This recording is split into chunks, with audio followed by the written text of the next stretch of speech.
I'm Claudia Baez. I'm Bartholomew Bland. I'm Matt Nasser, and this is How Does the Art World Work? And today we have our guest, Anssi Vallius, from the Consulate General of Finland in New York here. And this is an aspect of the art world we haven't yet talked about.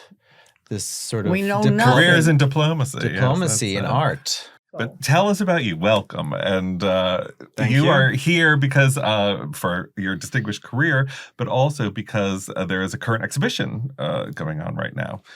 Yeah, there's a number of exciting art projects from Finland happening in New York this year. One of them is the Remix, is the archive exhibition running in Dunkunsthalle in downtown now. But where is it exactly? 64 Fulton Street. On Fulton Street, yeah. Okay. It's a project space run by the artist Rachel Rosen, if you're familiar with her. It's been there for about 5 to 6 years or so. And the exhibition is, we're presenting the digital collection of the Finnish National Gallery. They have like around 30,000 artworks in their digital collection. And the Finnish National Gallery decided a few years ago to kind of make the collection more accessible to the general public. And they opened this exhibition to kind of remix that archive or collection. In other words, it's like the Metropolitan Museum lets you play with their collection. Yeah, online, digitally. Yes. So they invited artists to kind of remix the collection with coding, so creative coding. So in the exhibition, you see artworks by 10 artists who have created with the code kind of like almost endless variations from the collection. You press a button and then you see a kind of remixed version of tens and hundreds of artworks from the collection. Are they randomized if you hit the button over and over, will you get different variations on the theme? Some of them are. Some of them have more variations than others. It's like the artistic or like the artist's vision of like how they've coded the variations. But it's kind of funny that you can see hundreds of Finnish artworks in an exhibition during the running of the exhibition, which is around 2 months, up until June 21st. I should have gone because I have no idea what he's talking about. I don't understand whether you're standing in front of a screen or you're sitting in front of a computer, or what are you doing as a person? You walk in and what happens? There's screens and you have buttons, and so you kind of enter and you kind of interact with the work. So it's kind standing in the wall? Yes. So they're mounted, the screens are mounted to the walls, and then you have a button, kind of a customized device with like playing with the artwork. Kind of like what are those things called in the casinos? Jukebox? No jukebox. Slot machine? Slot machine. Kind of, yeah. It's kind of gamified in a way. Yeah. But coming just back to the fact about consulates, because it's interesting, because not all of them promote arts and culture. I'm sort of happy that Finland is doing that, especially here in New York, we kind of tend to think that it's kind of like the art world capital, like globally. So we are doing sort of our best to bring our best arts and culture to the local audiences. And I'm not a career diplomat. Some of my colleagues are, but I'm a locally hired person. So I'm kind of, let's put it that way, I know what I'm doing, at least supposedly, whereas career diplomats, they switch. It's a weird career. They switch from one place to another every 3 to 4 years to do something different every time. So you're like a curator in New York City? I'm not curator by education, but I do a little bit of curation, but it's always with local partners here in New York. So we're not trying to do anything sort of on our own or present as the consulate. We don't have like a Finland house or like a Finnish gallery or any kind of venue.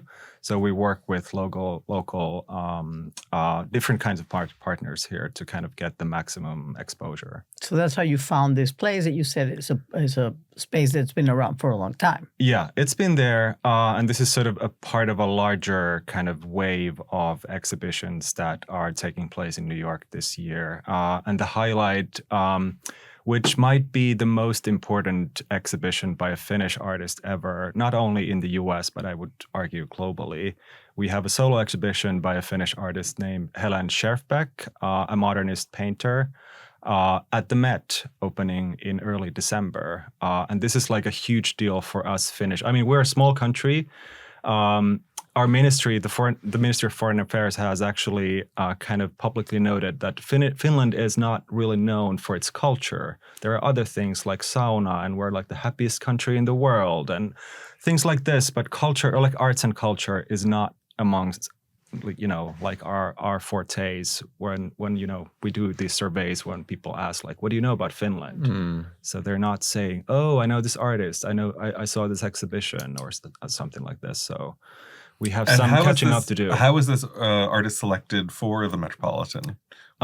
That's a longer story, but there are like a couple of things that make things usually easier. One of them is that the Met's director is very familiar with this artist and has shown her work at his time in Frankfurt. So this is some 10 years ago. So there was an exhibition by this artist there. And then... what do you mean at his time? Max Hollein was the director, I think, like the Kunsthalle in Frankfurt 10 years ago. So that's when this artist is quite well known in Europe, but it's the first presentation here in the US. And the other thing is like, and this is like, my perspective to the art world is like, how things work in America is that there was an individual donor who gave a large amount of money to make this exhibition happen. So without that generous donation, this would never, well, I shouldn't say never, but it would have taken much longer. And is he also a collector of the artist? Yes. Yeah. And does the consulate underwrite presentations of Finnish artists in the U.S.? Not directly, no. So we're kind of like the middleman usually. So we kind of matchmake, we try to make connections. I mean, in New York, it's very kind of important to be present in person, to meet with people. You can't just like zoom in from Helsinki or anywhere else. Or you can, but it's not really that effective. So we're kind of like, or we try to be like on the pulse of things here. Like things move really fast and like you might just encounter opportunities kind of randomly in a good way, and then you need to kind of hopefully seize those opportunities. So that's kind of our role, to be, kind of like on the pulse, and then, try to offer our best. Hilma af Klint is not Finnish. She's from Denmark? She's from Sweden, unfortunately. That's what everyone dreams, the next Hilma af Klint. Yeah. She's like a discovery, right? They found her after she was dead, right? They found all her work after she was dead. Yeah. Which and they made is a not big... it's more common than you would think, especially with female artists of her time. This is the thing about this female artist thing. It drives me crazy. I mean, art should be just art. It shouldn't have a gender or a color or a country. It's just art. Well, the art is, and but bad art. The female artist art is dealing with different situations because of their gender. So it is important to distinguish because of how easy it is but it's also, to navigate. It's also, I mean, with Hilma af Klint, the fact that she had kind of renounced the art world and had no interest in acclaim, there's always some element of that really does feel like an undiscovered treasure that sort of emerges, and there's kind of the secrecy sort of coming out of that I think is very appealing. I remember when they did the Guggenheim show, you can't get that kind of PR. It has to be word of mouth. And, it was building every single day. You were watching the crowds get longer and longer and longer and sort of frantic. The same thing with the nanny photographer, remember? Yeah. The nanny photographer that died, and they discovered all these negatives, and she was a nanny, and she was just taking pictures. It's a good story. Yeah, interestingly enough, there's a Finnish artist like this, and some people, I try to be careful in this, that are sort of claiming that she is the next Hilma af Klint. It's a kind of a bold statement, but there was a Finnish artist who passed away like some 3 years ago, who lived in New York. Are you not going to reveal her name? I will. Her name is Irja Leino. Irja Leino, yeah. Let's start buying. Yeah, that's how the art world Investments, works. you heard it here. Start buying. This is a good time. So this is an insider tip for everyone who's listening as well. So she lived here since the late 60s in Soho, in one of these very old school artist lofts of the time. And the loft is still there for the time being. Not long still, but like this. And we discovered this loft and the artist only after her passing. And now she has become, in 3 years, there's a team that's been doing like amazing job on her legacy. So in this loft, there was like close to 1,000 works of hers. Wow. And now they've been exhibited here. Harper's Gallery in Chelsea did a show, a selection of her works, I think like from the 70s. During the Armory Week last September, and it was I heard a little bit about it. Yeah, and that was sold out, and now the artist has been exhibited in Helsinki, now in Stockholm. I think like the show is running now, and we're hoping that like she'll kind of catch the same kind of momentum. Yeah. But also like, a spiritual artist who was a recluse. No one really knew of her when she was alive, kind of like Hilma. Well, do you think there's a special appeal because people who sort of renounce the art world or move away from it or don't try to exhibit at all, it's kind of a relief and kind of refreshing when everyone is having to promote themselves and their brand and their art sort of so relentlessly. It kind of, the passivity of the artist in that case kind of allows the public to come to them. And I think there's something appealing about that, or people in the public sort of find that. I think it also gives a whole other section of the art world a job, like conservators and more academics and researchers, a job to bring people to light than just like the gallerists. Yeah. And that sort of the marketing arm, there's more of the academic researchers, so they get to have Hilma and they get to have these people. Well, you brought up like, it's important to have these shows in New York as the stage for the capital of the art world. Do you feel that's changing in our political climate? Do you feel like because of what's going on, or is New York always going to be New York regardless? Is it important should you be doing something in China, or, I don't know, like, are we, I don't know. I feel scared of the isolationism around the world, but you still think it's important to come to New York to do these projects? I mean, it's a very good question. Yeah. My initial reaction to that is absolutely yes. I mean, nothing has changed in that regard. Mm-hmm. I mean, we're living in very weird times, but I think like from the Finnish perspective, I think New York is still the number one sort of target for Finnish artists to kind of come and make it big. Okay. Obviously, there are other markets and like, new markets. You mentioned China, so there's a huge market. But for the time being, at least, and knock on wood, I think this is still the number one target. But this is something that we constantly kind of think about, and like when we're in touch with people in Finland or Finnish people elsewhere who want to come here, how much do we want to encourage them to come here and like try to, have a project exhibition here? Well, I think New York is the best. Brought to you by the I always will think that. But I wanted to get back a little bit to this algorithm and this way of producing art, because I read this article and I found it fascinating. I like very much this artist, David Saleh. He likes to do figuration, and he also, for a long time, since the 80s, he's been making images that are figurative, but like kind of collage-y. And then he is now exploring with AI. And knowing me, you would think, oh, AI is terrible and I hate AI. It's like, what's AI? I'm like, I have no idea even how to, like, I don't even know where you find AI. But anyway, this thing. It will find you. It certainly will. I think reading this article, it made me understand that there is something to be used and something that you can learn and something that this AI can do for you. I think there's something. And I have a feeling that if I go see your show, I might get excited about it. I think that the idea that a machine can help you put things together, that doesn't mean that you can't be doing something with them later, that your hand is not going to come in or that the human being is out, It's a tool like any other that can be absolutely harnessed. And absolutely just agree. And a short note on that, like this is the Remix the Archive show at Dunkunsthalle is not like some, there's a lot of talk about like this AI slop, like, AI makes like this kind of just like, nonsense kind of content. And that can be kind of like also like within the context of like art. So this is like very, I would argue that this is like a very thoughtful way with engaging kind of digital artworks, as it's like the artists have, kind of like they have a role and they have like a really kind of big agency in like what the works look like and what the kind of user experience will be. So it's kind of different than like, someone just making AI art or something like this.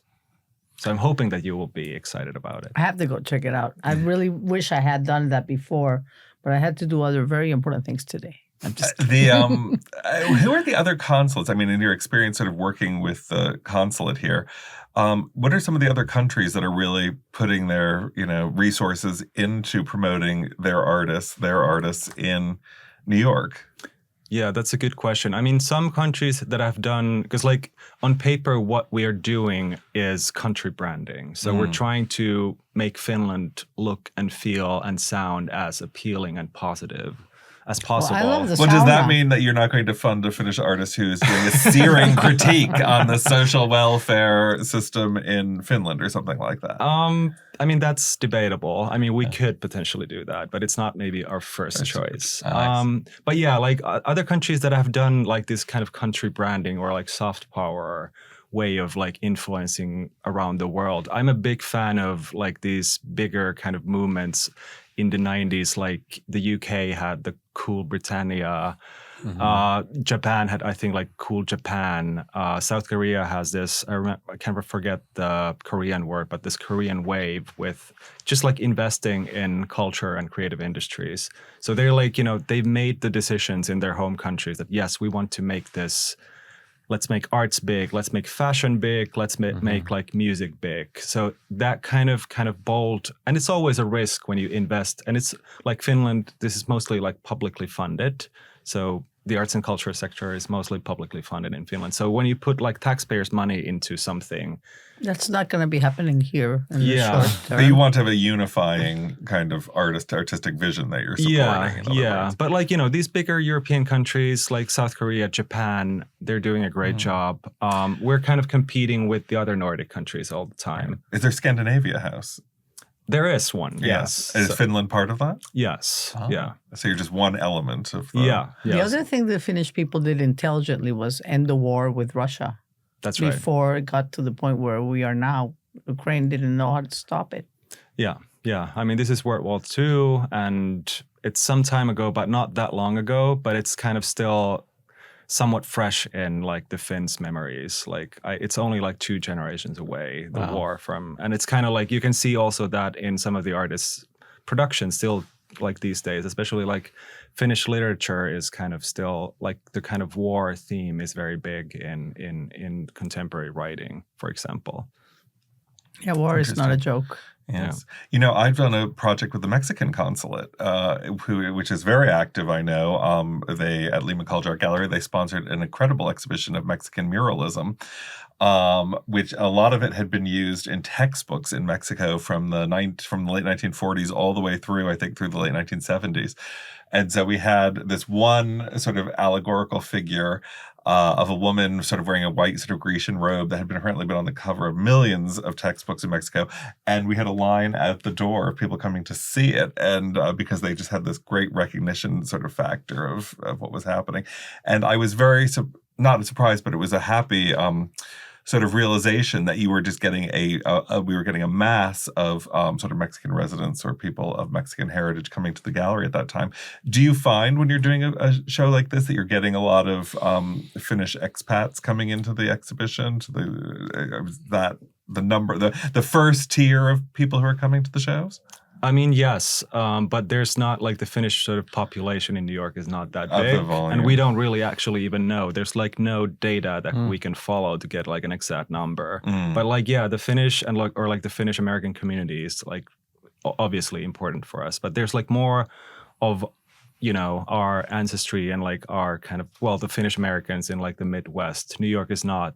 When the Finnish immigrants came from Europe, they didn't really They kept going. They kept going. And this exhibition that we're talking about, the AI exhibition, is it also sponsored by somebody big, by a big sponsor? Yeah, we have funding from a private Finnish foundation that we're doing multiple projects with this year.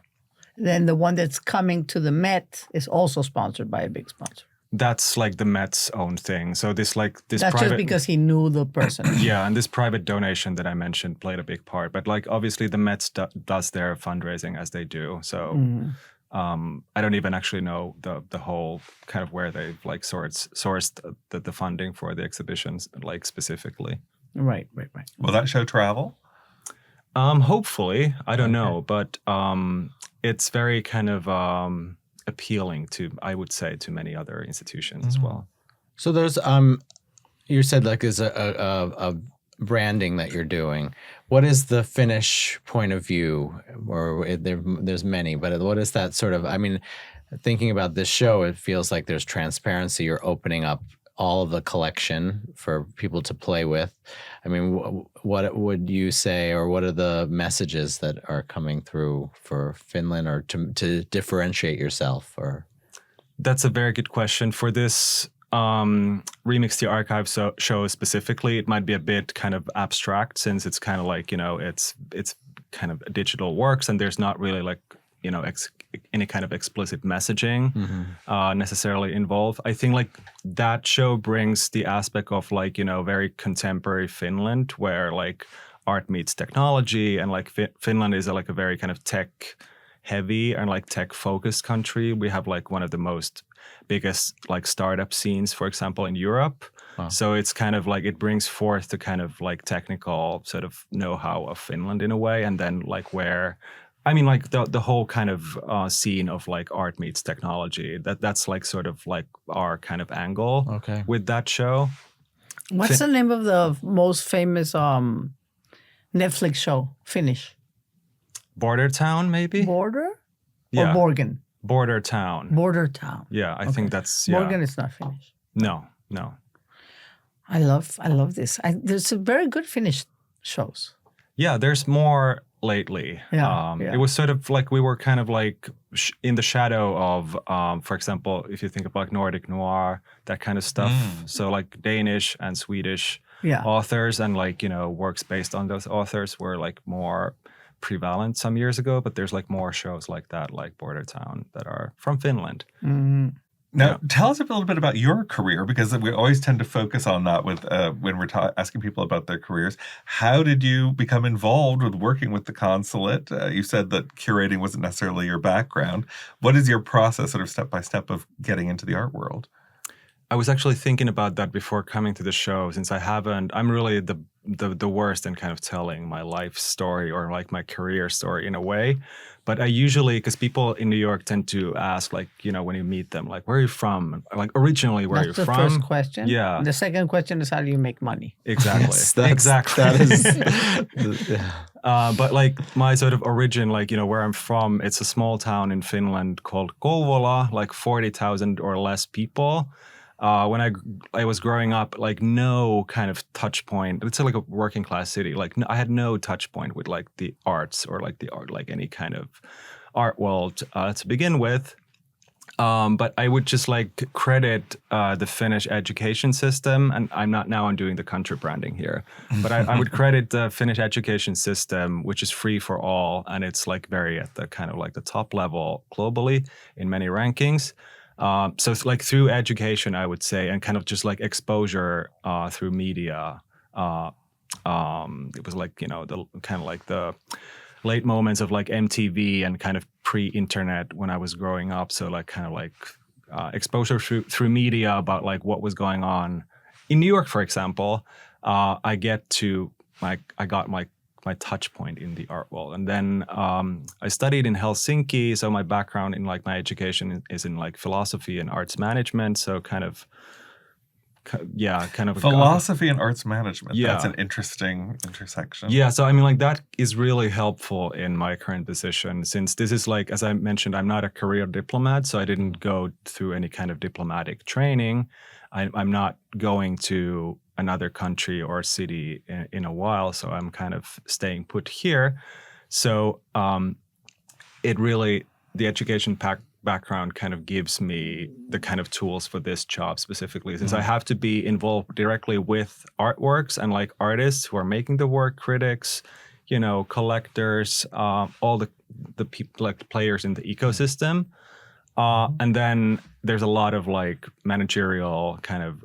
But did you show up to the Finnish consulate and said, I want to work for you?